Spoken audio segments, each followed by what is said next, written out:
Before we begin, please subscribe and like this channel so you never miss a new, true story.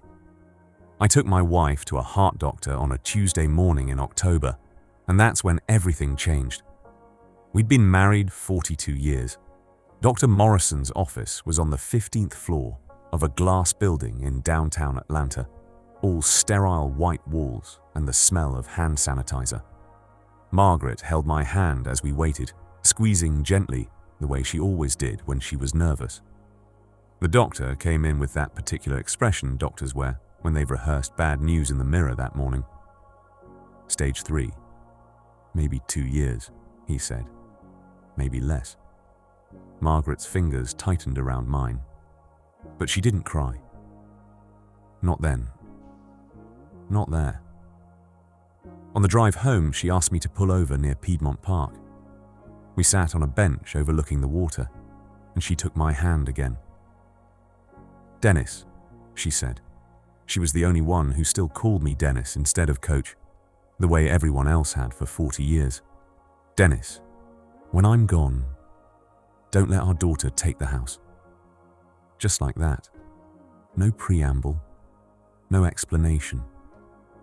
I didn't ask why. I've learned in 63 years that sometimes people tell you exactly what you need to know if you just listen. I'm a retired high school football coach and a man of some means. I didn't retire poor. Good investments, a pension that has treated me well, a house that's paid for in one of Atlanta's best neighborhoods.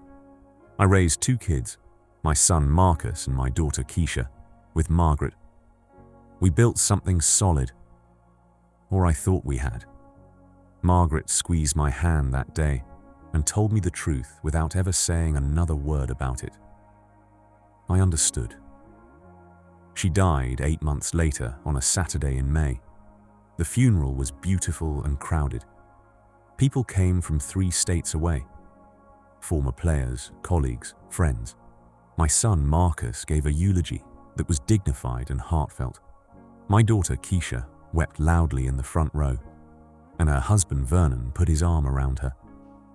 I sat between them, my silver beard freshly trimmed, my navy suit immaculate, and I felt the weight of what Margaret had told me settle deeper into my bones. 2 weeks after the funeral, Keisha called me. She was thinking about the house, she said. How big it was for just me now. How much it cost to maintain. How she and Vernon had been saving, but hadn't quite been able to get a down payment together for anything decent. The house had 5 bedrooms and sat on 3 acres. Her voice was careful, rehearsed. I told her I'd think about it. She said she was sure I would. "Blood is blood," she said. "Family takes care of family." That's when I started paying attention in a different way. Over the next month, I watched. I watched Keisha suddenly call me 3 times a week instead of once a month. I watched Vernon start coming by on Saturday mornings, mentioning how much potential the property had, how someone really should update the kitchen. I watched my daughter bring a real estate agent to Sunday dinner, casually, as if it were nothing, and the agent made comments about the incredible development opportunity of my land. I watched, and I didn't say a word. I just listened. I took notes. I read the small print in their conversations. Margaret had been specific. Don't let her take it. Not, don't sell it to her. Don't let her take it. There's a difference. I had a lawyer draw up a new will. Not the one I'd updated after Margaret's death. The one that left the house to Keisha. But a completely new one. I left the house, the 3 acres, and the bulk of my estate to the Boys and Girls Club of Atlanta. The organization that had shaped my career, that had given opportunities to kids who didn't have them. I made it specific. The property would become a sports facility and summer camp, something that would outlive me by decades. I signed it quietly in a room with 2 witnesses who weren't family. I never told a soul. I didn't stop Keisha's visits. I let her measure door frames and talk about when the house changes hands. I let Vernon bring contractors by to just give us an idea of what renovations might cost. I let them dream. I watched them spend money they probably didn't have on planning what they believed was already theirs. I stayed patient, the way Margaret had taught me to be patient, the way a coach learns patience, watching players grow into their potential. 3 months after Margaret's funeral, Keisha came to me directly. She was getting more comfortable now, more direct. She said Vernon's mother had offered to help with a down payment if I would consider a reasonable price. Something family-friendly, she said, with a knowing look that suggested I should give them a discount on my own home out of duty. She'd done the calculations, she said. She'd even had an appraiser come by. She knew what it was worth. She looked at me across my kitchen table, Margaret's kitchen, and waited for me to be the kind of father who would hand his life's work to his daughter. I smiled. It was a small smile, but it was real.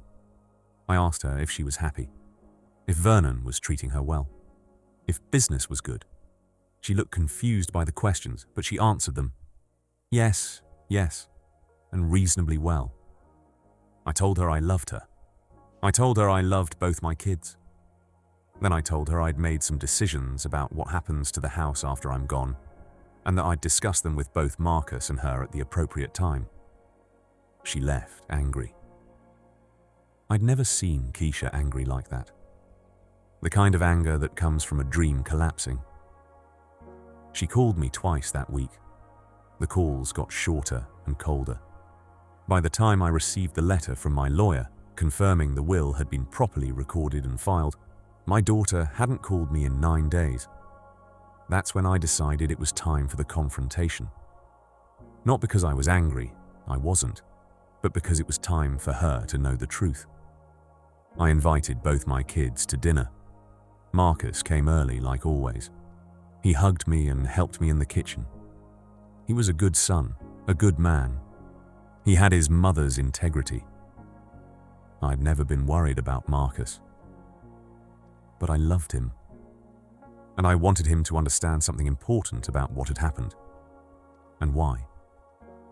Keisha arrived precisely on time, which meant she was late. She was tense, her jaw tight. Vernon waited in the car outside. I'd told her to come alone. We ate quietly for a while, the three of us, passing dishes and making small talk about nothing important. Then I put down my fork and looked at my daughter. I told her what Margaret had said to me in Dr. Morrison's office. I told her that her mother had seen something in her that made her feel the need to protect our home from her own daughter.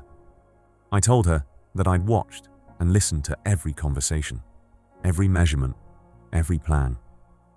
I told her that I understood she was struggling financially, that I understood she wanted security for her family.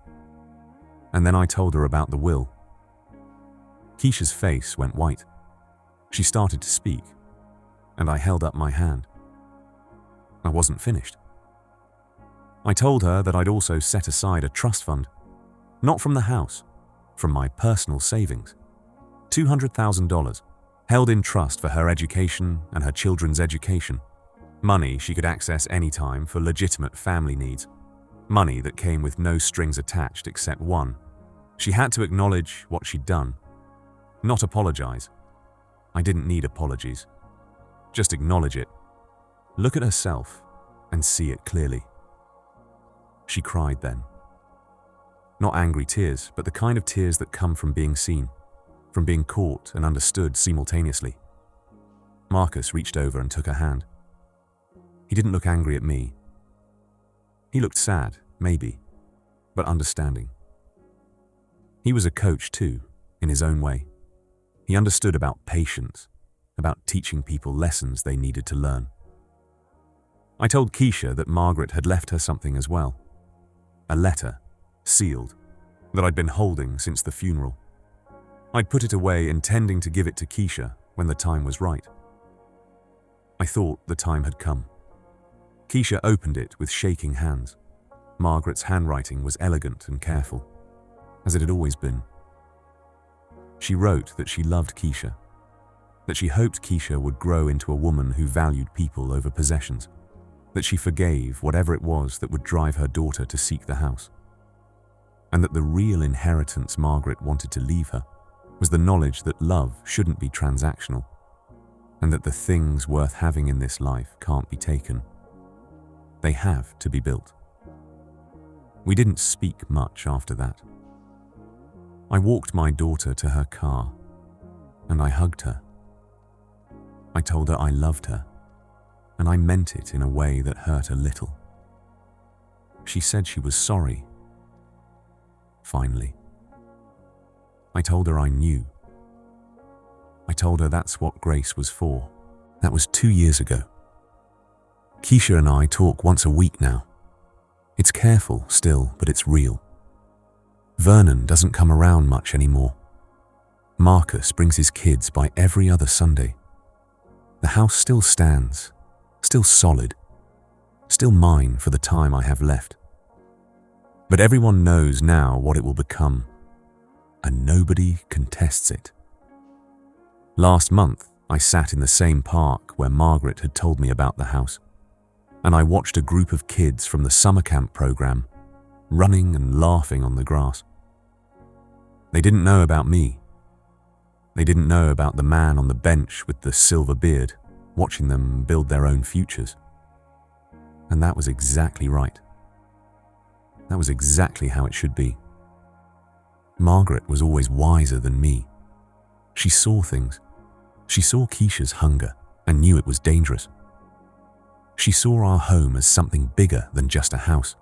She saw it as a legacy, and she made me a promise to protect it, not with force, but with grace. The real revenge, I learned, isn't taking something away from someone. It's showing them exactly who they are, and then giving them a choice about who they want to become. My daughter is becoming someone I'm proud of again. That's worth more than any house. True story.